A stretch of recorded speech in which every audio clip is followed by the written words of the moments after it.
आपल्याला आपल्या शेतामध्ये आपल्यापासून सुरुवात केली पाहिजे. आपण रसायन नाही, आम्ही आता आमच्या भागामध्ये जैविक खताचा वापर करतो. असं नवीन आम्ही प्रयोग करतोय. एक लक्षात घ्या, आमच्या शेतामध्ये परवा आम्ही एक प्रोडक्ट वापरले, आमच्या बागेला वापरले, उसाला वापरले. त्या प्रोडक्टचं मला नावही नाही, जैविक खत मल्टीफायर. इतकं सुंदर आहे बरं का. ते आमच्याकडे घेऊन आलते, काय एक साहेब लोक आलते आमच्याकडे, ते बारलोणीचे कोण पाटील साहेब.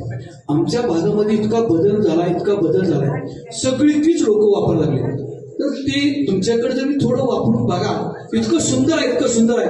मग तुम्ही मिरची असू द्या, तुमचा भोपळा असू द्या, तुमचा दोडका असू द्या, तुमचं काही असू द्या, आणि तुम्ही थोडं करत चला. जर आपल्याला जीवन जगायचं असेल, भरपूर जगायचं असेल, आता 80 वर्षाच्या लोकांना चष्मा नाही. माझे वडील 80 वर्षाचे वारले, त्यांना मरेपर्यंत चष्मा नाही. आता मला ज्ञानेश्वरी वाचायला बसलो, तुम्हाला चष्म्याशिवाय वाचायचं नाही, कारण काही आहारामध्ये बदल आहे. आपण थोडी जरा जैविक शेतीकडे या, सगळेजण या. एकदम जर नाही करता आलं तर थोडं आपलं मुलं चांगली घडावी वाटत असेल, आपलं कुटुंब चांगलं घडा वाटत असेल, आपलं आयुष्य उंचमान व्हायचं असेल तर जैविक जर थोडं या.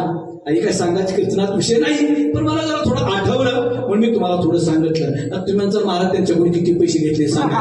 नाही, मी त्या महाराज नाही, एक मला आठवलं म्हणून मी तुम्हाला सांगितलं. सगळ्यात चांगलं आहे. सगळी गोड मंडळी, काय माझ्या कोण चुकला असेल, वागला असेल, मी पहिल्यांदा चालू आहे. तुम्ही माय मिले करू नका माझा भाग धरू.